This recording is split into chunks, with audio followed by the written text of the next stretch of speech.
What's the single worst mistake a boyfriend can make? Mine thought it was a good idea to tell me I was around too much. Elizabeth said I should give him space, let him breathe, let him learn to be his own man. Fine. I stopped dropping by his apartment, except for the 2 neatly scheduled date nights a week. What he didn't anticipate was that my so-called clinginess doubled as free damage control. I was the invisible janitor who kept chaos at bay, tidying while we streamed movies, tossing groceries into the fridge when it was empty, taking out the reeking trash before it became unbearable. When I pulled away, so did the fragile illusion of order in that apartment. 3 days later, his roommate Daniel texted me in a panic. "Is Elizabeth alive? The kitchen looks like a crime scene. There are fruit flies swarming the sink and something died in there, I swear." I told him Elizabeth had asked for space. His reply, 17 question marks, then a photo of the bathroom. It looked less like plumbing and more like a biological experiment gone rogue. Towels so damp and ancient they'd developed ecosystems of their own. That's when Elizabeth's other roommate, Joseph, created a new group chat without Elizabeth. The name? Eviction Planning Committee. I was added immediately. Joseph filled me in. Elizabeth had been leaving plates of food under his bed, dishes sprouting with mould and attracting roaches. Not the little skittering ones either, the kind that spread their wings and dive-bomb your face when disturbed. He even sent a video, opening Elizabeth's door, triggered an eruption of dozens of them, Joseph screaming loud enough to summon campus security because the neighbours thought someone was being murdered. The smell grew unbearable. Daniel discovered Elizabeth hadn't done laundry in months. Instead, he had been hurling his dirty clothes behind his dresser. The heap had swelled high enough to block a heating vent, converting their ventilation system into what Daniel grimly described as a form of biological warfare that violates the Geneva Convention. Masks became mandatory just to walk down the hallway. One guest actually vomited after a single whiff. When I cautiously suggested to Elizabeth that maybe I could start coming over again to help out, he shook his head with righteous resolve. "I'm finally independent. You make me codependent, and I need to learn to adult on my own." He said this during a video call where I could clearly see a pizza box twitching behind him, alive with whatever colony had claimed it. Then came the milk. Joseph discovered Elizabeth had been pouring spoiled cartons down the bathroom sink instead of walking 10 extra feet to the kitchen. The pipes rebelled. Grey water surged up through the shower drain until a plumber had to be called. One whiff, and the man asked if they were running an illegal cheese factory. Months of rotting dairy had hardened into a solid mass requiring professional extraction. Daniel found out Elizabeth had been hiding dirty dishes in the oven whenever people visited, then forgetting about them. One night, he preheated the oven for a frozen pizza. The forgotten plates exploded, mingling molten food and shards of ceramic into a toxic smoke that forced the entire building into a 3 a.m. evacuation. Residents shivered outside as the fire department scoured the apartment, while the landlord fumed and threatened immediate eviction. And the lies. Oh, the lies. Elizabeth had been dodging his cleaning rotation by telling his roommates his grandmother was gravely ill. Joseph ran into her at the supermarket. She was radiant, laughing, arms full of apples. "Elizabeth says you boys keep things so clean, he doesn't need to do a thing," she said cheerfully, completely oblivious to her grandson's invented tragedy. That was the moment Joseph realised Elizabeth had been manipulating everyone while I unknowingly covered his tracks. Everything unravelled the day the landlord, swamped with complaints about smells and noises, did a surprise inspection. His official report, "Conditions unsuitable for human habitation." The ultimatum was brutal: 72 hours to restore order or face eviction, and total loss of their security deposits. That night, Elizabeth's roommates finally cornered him with an ultimatum of their own. Either he, move out tonight, or we'll do it for you. Joseph's voice was iron, his patience long gone. We'll throw your trash bags onto the street and change the locks, legal or not. That was the ultimatum. Elizabeth called me in tears, his voice breaking between sobs, swearing his roommates were cruel and conspiring against him. Please, they're bullying me. I'll give you a key. You can stay whenever you want. We can live together. It'll be perfect. Behind him, through the phone, I heard Joseph shouting something about a family of possums in Elizabeth's closet. I drove over immediately. No matter how furious I was, I still cared. I found Elizabeth shivering outside, his life stuffed into black trash bags lined up on the curb. The landlord stood nearby, a folded eviction notice in one hand, and in the other, an invoice for $30,000 in damages. Elizabeth grabbed at me like a drowning man. Please, you have to fix this. They'll believe you. Tell them it's all a misunderstanding. His voice cracked into an ugly sob, while Daniel leaned against the doorway, arms folded, eyes like knives. He's your problem now, Daniel said flatly, or we press charges. The words sliced through the rain-damp air. I froze. My gaze darted between Elizabeth's tear-streaked face and the roommate standing guard behind him. Suddenly, it all snapped into focus. The lies about his sick grandmother, the manipulation, the months I'd unknowingly been his unpaid maid, all while he sneered that I was too clingy. Elizabeth's fingers dug into my arm. Baby, please, I'll change. We'll get our own place and everything will be perfect. Behind him, the rain slicked across the black trash bags, shining like wet gravestones. The landlord cleared his throat and thrust the invoice at me. Miss, are you assuming responsibility for this debt? The paper swam with zeros. My stomach lurched. I need a minute. My voice barely held steady. I walked a few paces away, phone trembling in my hand, and called Gary. She answered on the second ring, music blaring in the background. Girl, you sound like you're about to faint.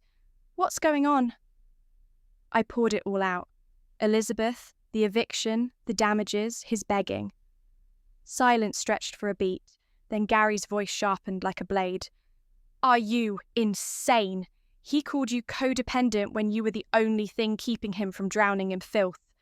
And now he wants you to cover 30 grand? Absolutely not. Do not take on his mess. Not 1 cent. Her fury steadied me. I thanked her, hung up, and walked back. My legs felt like stone, but inside, something was beginning to harden. Elizabeth's eyes latched onto mine, wide and desperate. He looked like a child whose favourite toy had just been snatched away. You're really abandoning me? Just like everyone else? His voice rose into a pitiful whine. Daniel laughed, an ugly, hollow sound. The landlord stepped forward, sliding more papers from his folder. These are your official eviction notices. 15 minutes to clear the curb, or everything left becomes abandoned property.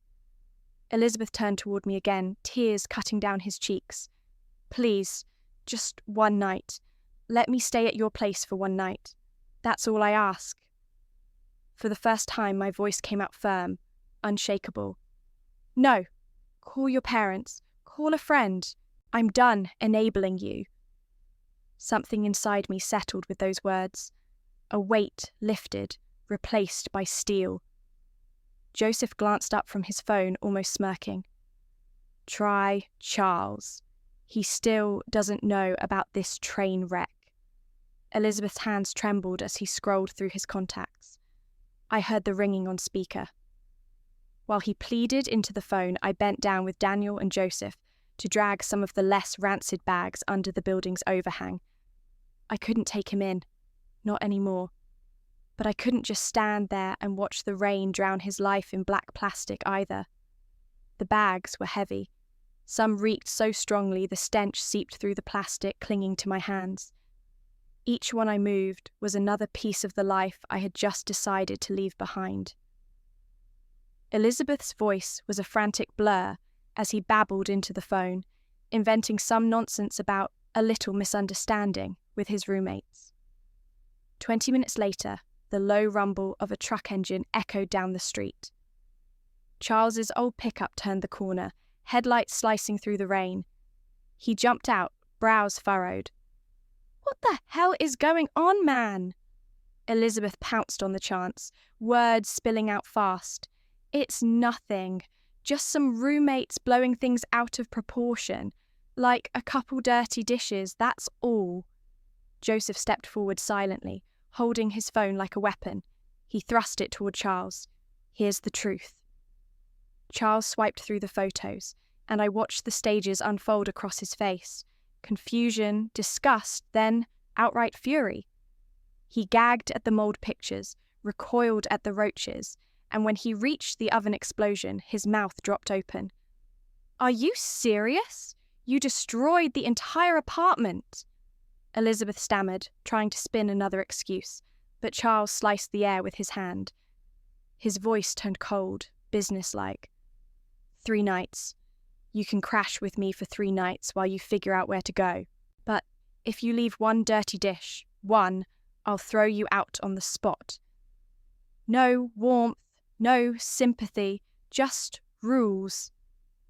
They began hauling the black bags into the truck bed under the landlord's unblinking gaze. The plastic was slick with rain, some splitting open to spill Elizabeth's clothes onto the pavement. He scrambled desperately to scoop them up, clutching soggy jeans and stained t-shirts. It was pathetic, and though a pang of pity pricked at me, relief overpowered it. For the first time in months, this wasn't mine to clean up. The rain thickened into sheets. Everyone worked faster. A particularly heavy bag tore, leaking something brown and foul-smelling onto the sidewalk. Charles swore under his breath while Elizabeth whimpered, trying to hold the mess together with trembling hands. That's when the landlord touched my elbow and steered me under the awning. His expression wasn't angry anymore, just weary. "I've seen this before," he said quietly. "Tenants who can't handle basic responsibilities and the people who cover for them until they're drowning. Don't let him drag you under." He slipped a card into my hand. "Keep this, in case he tries to use your name for damages or references." I tucked it into my back pocket, eyes fixed on Elizabeth, dropping yet another bag that burst open, scattering dirty underwear across the wet asphalt. Each spill made Charles's jaw tighten further, Elizabeth's sobs louder, and my resolve stronger. After another 20 grueling minutes, the last bag was crammed into the truck. Elizabeth climbed in, face blotchy and wet, Charles gripping the wheel like he regretted every second. With a roar of the engine, they were gone. I turned and walked back to my dorm in the rain, every step heavier than the last. When I pushed the door open, Benjamin looked up from her desk and froze. "Oh, honey." She was already filling the kettle before I even collapsed on my bed. Between sips of chamomile tea, I poured it all out. The eviction, the $30,000 damages, Daniel's cold ultimatum. She listened quietly, then set her mug down with a soft thud. "You dodged a bullet the size of a cannon. But his parents need to know. This isn't just messy, it's dangerous." She was right, but my body felt like lead. I nodded, drained the mug, and let sleep swallow me. At 6:30 the next morning, my phone buzzed until I wanted to throw it against the wall. 37 texts from Elizabeth. Apologies, accusations, pleas, threats. By text number 23, he mentioned his father was flying in from Denver. Around 2 in the afternoon, my phone rang with a Colorado number. My chest tightened. I already knew. I picked up. "Hello, is this Elizabeth's girlfriend?" The voice was deep, tired. I exhaled slowly. "Ex-girlfriend?" "Yes, this is me." There was a long pause before the voice on the other end finally said, "This is Patrick. I'm Elizabeth's father. I've just landed and I need to know what really happened, because the story my son told me doesn't add up." So, I told him everything. From the moment Elizabeth demanded space, to the avalanche of filth, lies, and finally, eviction. I told him about the fake story of his sick grandmother, about the dishes hidden in the oven that exploded, about the possums nesting in his closet, and the 30,000 bill from the landlord. Patrick didn't interrupt once. The silence stretched so long I thought the call had dropped. At last, his voice came back, flat and heavy. "Thank you for being honest. I'll take it from here." In the background, I heard the hollow echo of airport announcements.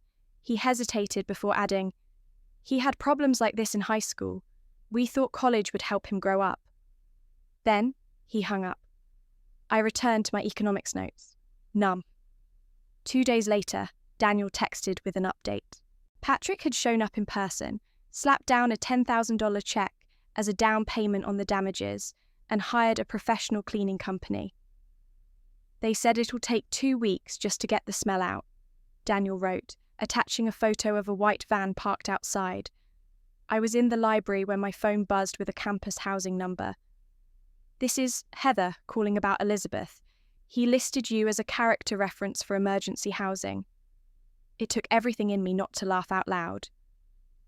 "Heather," I said evenly, "Elizabeth was evicted for causing $30,000 in damages due to unlivable, unsanitary conditions." There was a tiny gasp of surprise. That would immediately disqualify him. That night, Elizabeth retaliated with a 3-minute voicemail. His voice shook with rage as he called me vindictive, claimed I'd destroyed his life on purpose because I was jealous of his independence. Gary was in my room painting her nails when it came through. She snatched the phone, listened, then snorted. "He ruined his own life by living like a feral raccoon and expecting you to clean up after him." She deleted the message on the spot. "Block him. Everywhere. Right now." But I didn't. Not yet. I just muted him. Some part of me wanted to see how far this would spiral. 3 days later, Charles called, breathless and disgusted. "I just kicked him out. Found dirty dishes shoved under my guest bed and a pizza box crawling with maggots behind the dresser. He's disgusting. His dad's putting him in a hotel until they figure something out." The next afternoon, Patrick called again. His voice sounded like it had aged a decade. "I need to apologize for my son's behavior. We're arranging professional help for executive dysfunction, responsibility issues. The therapist wants statements from people who witnessed his habits. Would you be willing to write one?" I agreed. That night, I sat at my desk, surrounded by notebooks and sticky notes, trying to reconstruct the disaster. Benjamin came in from her chemistry lab, took one look at me drowning in papers, and pulled up a chair. Together, we built a timeline, from Elizabeth's demand for space, to the roaches, to the eviction. 3 hours later, we had everything mapped out. Benjamin shook her head at each new detail. Then she tore 2 fresh pages from her notebook and filled them with a list of red flags I'd ignored. When she was done, she taped the pages to my mirror with a note in blazing red marker. "Never again." I typed the timeline, sent it to Patrick, and felt an odd hollowness, like I was documenting a case study instead of a relationship. A week later, Joseph dropped a message into our group chat. Attached were photos of the apartment, before and after. The cleaners came armed like they were entering a biohazard zone. Industrial fans, chemical sprayers, masks that made them look like soldiers in some invisible war. They stripped Elizabeth's carpet down to the concrete, tore out half the drywall, gutted the bathroom fixtures, and painted every wall twice just to smother the stench. Joseph reported that the place finally looked normal, but every so often a rogue roach would scuttle out of the walls like a final insult. Daniel chimed into our group chat with screenshots from the campus housing board, their ad for a new roommate. The responses rolled in fast, and one stood out. A guy named Jack, who described himself as obsessively clean in his bio. Daniel was ecstatic. We're interviewing 3 people. Never again. He even sent their new list of interview questions. How often do you do dishes?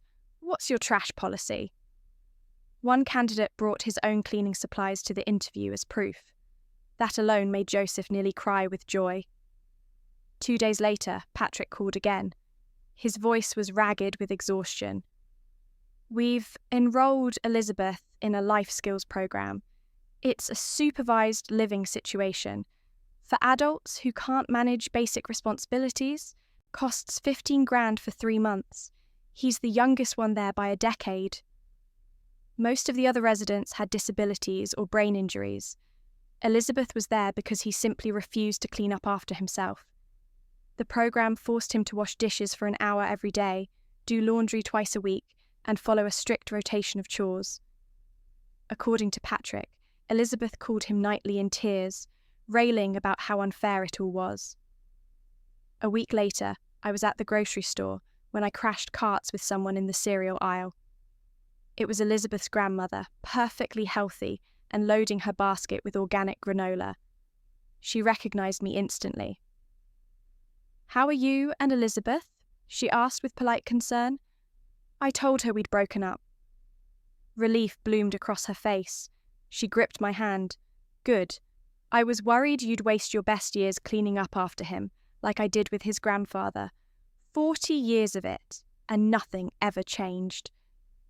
She explained that Elizabeth's grandfather had been the same kind of man, incapable of caring for himself, perfectly content to let others carry the weight. She tried to warn Elizabeth's parents, but they'd believed college would fix him. Her parting words were simple. "You dodged a bullet." 3 weeks after the eviction, I was in the library when my phone buzzed. A string of notifications lit the screen. Elizabeth had blocked me on every social platform. I screenshotted it and sent it to Gary. She texted back immediately, "That's literally the first mature decision he's ever made."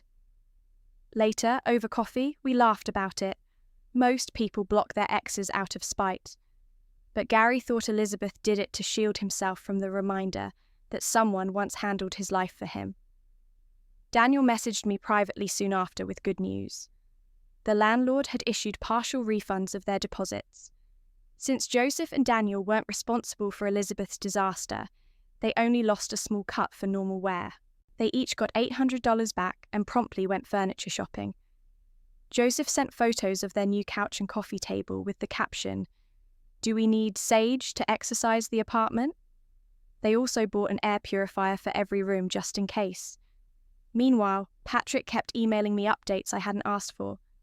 Lengthy reports about Elizabeth's progress in the program.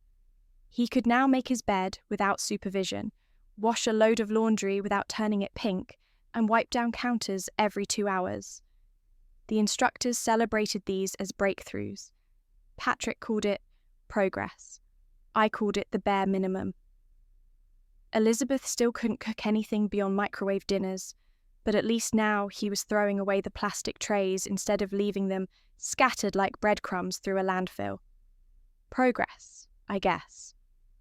Meanwhile, I finally took Benjamin's advice and made an appointment with the campus counselling centre. She'd pointed out, gently but firmly, "You keep apologising for things that were never your fault." The counsellor, an older woman with kind eyes and a razor-sharp way of cutting through excuses, listened to my entire story without interruption. Then she helped me put language to what had happened. My helpfulness had been weaponized against me. Setting boundaries wasn't cruelty. Saying no wasn't selfish.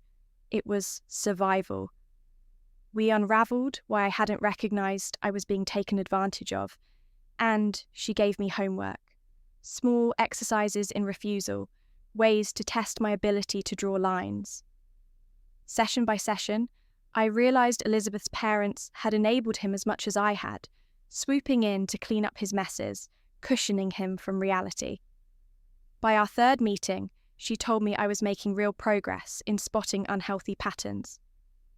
Benjamin and I celebrated the new semester with a complete dorm room overhaul.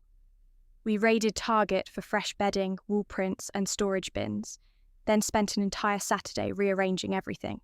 While we set up, Benjamin cracked a joke. "At least we don't have to worry about possums in the closet." We laughed until we cried. We even made a cleaning schedule and taped it to the wall, signing our initials after every task. For the first time in months, my space felt equal. 2 people actually pulling their weight. A week later, Joseph texted me a photo of boxes stacked in Elizabeth's old room. The walls gleamed white again, scrubbed free of those sickly yellow stains. The new roommate, a meticulous guy with a label maker, was putting his name on everything in the fridge, down to yogurt cups. Daniel sent a string of laughing emojis with the caption, "We've upgraded from chaos to spice rack alphabetizer." During a study break, I was scrolling LinkedIn when a notification popped up. Patrick's connection request. His message, "I'd like to keep in touch. You're always welcome at our family gatherings." It was strange, but also oddly validating. At least he knew I hadn't been the problem. Then Charles called. Out of nowhere. "You'll love this," he said. Elizabeth had been telling sob stories at his life skills program about how I abandoned him during a mental health crisis. But one of the other participants, a guy named Jack, who'd already heard the real story from Charles, called him out during group share. Apparently, Jack stood up and said, "Pretty sure you got evicted for having possums in your closet." The whole room laughed. Elizabeth never trotted out the victim act again. 2 months later, my life looked radically different. I sat in my economics study group, actually learning because everyone contributed notes instead of leaving me to do it all. My grades jumped from scraping by to solid B's and A's. Amazing what happens when you're not spending 3 hours a day scrubbing someone else's dishes or buying groceries for a boy who never said thank you. Daniel sent me another photo, this time of their living room gleaming like a catalogue spread. Their new roommate had filled the space with plants that weren't just alive, but thriving. On the fridge, a chore wheel glittered with neat little check marks. No lies, no excuses.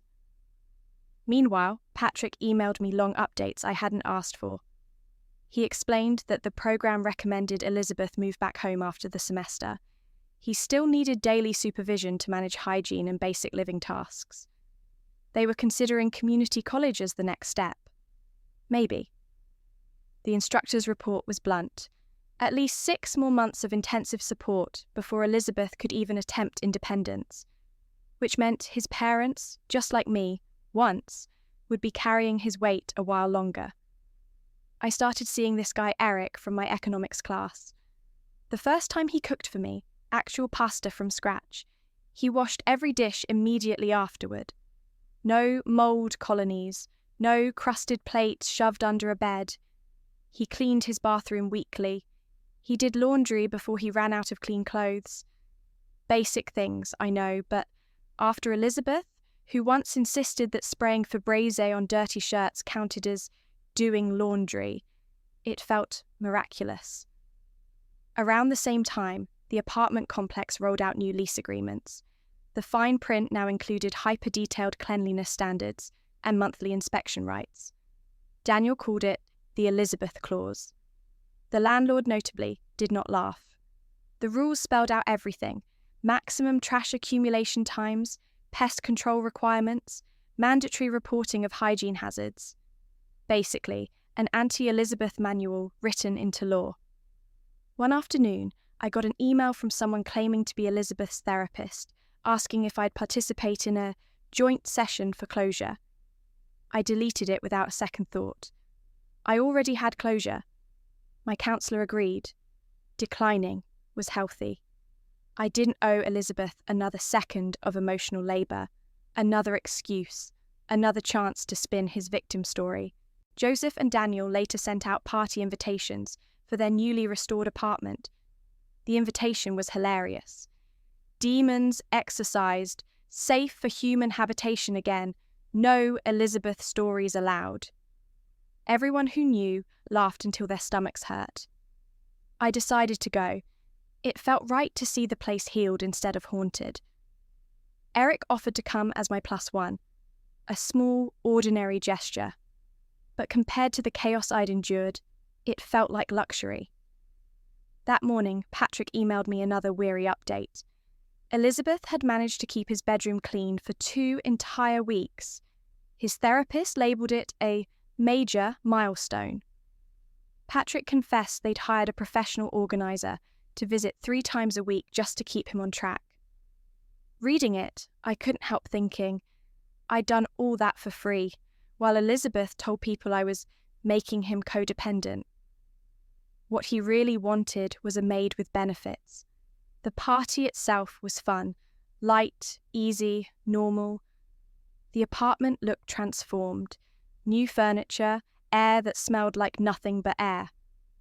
The new roommate had made labelled snacks for everyone, sparking jokes about how, for the first time ever, they actually knew whose food belonged to whom. Joseph pulled me aside with a quiet thank you. You stopped enabling him.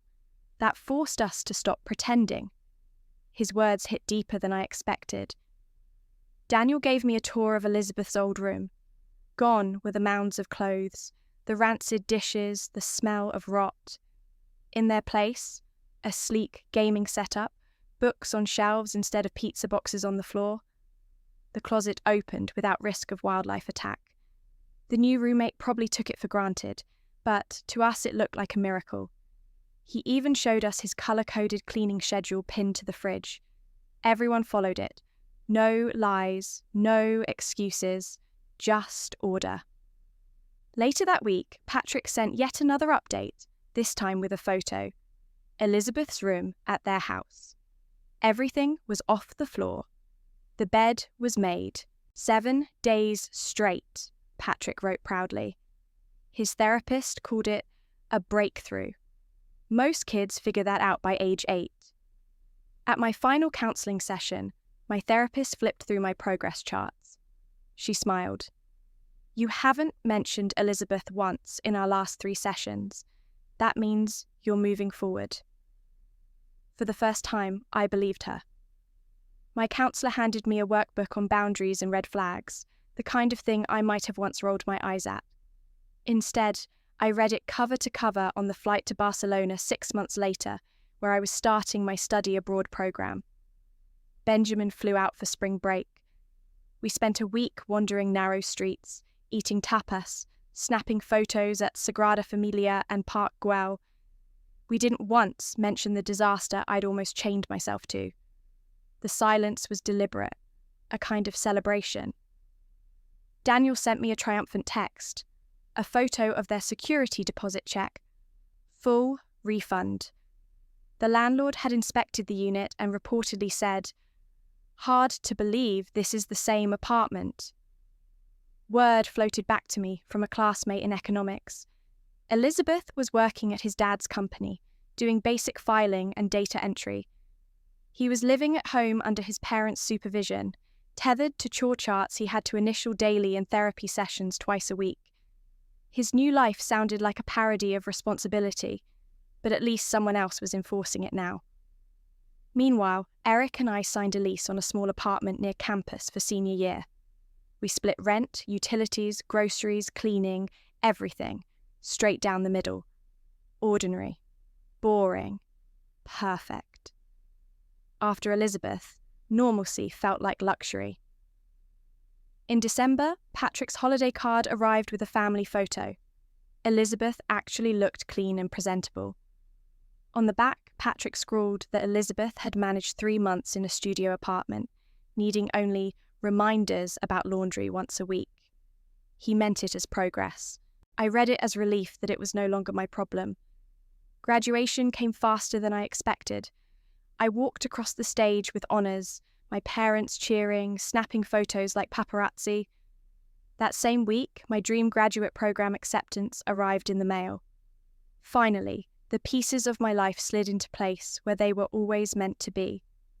Joseph messaged me afterward. He, Daniel, and the new roommate were all moving to different cities, but they'd started a group chat to stay connected. Surviving the Elizabeth disaster bonded us.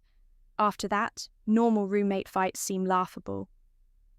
When my graduate program began, the housing office asked me to train new RAs.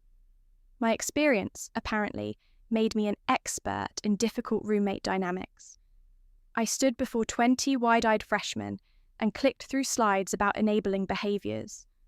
I used my story without names, but their eyes grew wider with each detail. The possums, the $30,000 damages, the oven explosion. One girl raised her hand timidly. "Did the boyfriend ever figure it out?" I smiled, bittersweet. "That's still a work in progress." The coordinator later thanked me, saying my session was the most effective they'd ever had, because it wasn't theory, it was lived consequences. Throughout the year, my inbox filled with emails from RAs asking advice when they spotted similar warning signs in their dorms. Then, one random Tuesday, a year after everything, Elizabeth's name appeared in my inbox. The email was short, just 3 sentences. He said he finally understood why I walked away, that not enabling him was the right choice, even if it hurt. His therapist had helped him realize how much I'd been doing for him, things he'd never noticed, things he'd taken for granted. He ended with a thank you. I read it twice, then deleted it. I didn't need his validation anymore, but it was something, hearing accountability at last. Life moved forward. My nonprofit job kept me busy, organising community programmes, stretching thin budgets into meaningful projects. I loved it. Eric proposed on our 2-year anniversary, right in the coffee shop where we'd had our first date. I said yes without hesitation. Now, we live in a downtown apartment with a kitchen that stays organised, a bathroom free of mystery mould, and no hidden dishes waiting to rot. Not because of chore charts or constant reminders, just because we're 2 adults who understand that love isn't about enabling chaos. It's about showing up, together, equally. My parents adore Eric. They keep telling me how different I seem now, lighter, steadier, more myself. Gone is the constant edge of stress I carried when every waking thought revolved around managing someone else's chaos. At our wedding, Benjamin stood beside me as maid of honour. During her speech, she raised her glass and said she was proud of me, not just for finding love again, but for finally choosing myself. I nearly cried right there in front of everyone because she was right. Sometimes, in the quiet moments, folding laundry, rinsing dishes, the ordinary rhythm of life, I drift back to that night outside Elizabeth's apartment. The trash bags on the curb, the rain slick on the pavement. Daniel's eyes locked on mine as he said those 4 words that split my world in 2. He's your problem now. I could have stepped forward. I could have let Elizabeth back in, taken on his wreckage, paid his debts, and shackled myself to a man who never wanted to change. I could have wasted years trying to fix someone determined to stay broken. But I didn't. I walked away. And because of that choice, I built something better. A life where I am respected, where my worth isn't measured in how many messes I clean up, where I never again have to wonder if a possum is nesting in my closet. The best decision I ever made wasn't leaving Elizabeth. It was realising I deserved more than to be someone's unpaid life manager. So here I am, standing on the other side, grateful for the lesson, grateful for the strength it forced me to find, and grateful to share it now. Because every time we question the stories we tell ourselves, every time we step back and ask, do I deserve better? That's when real change begins. Thanks for walking this journey with me.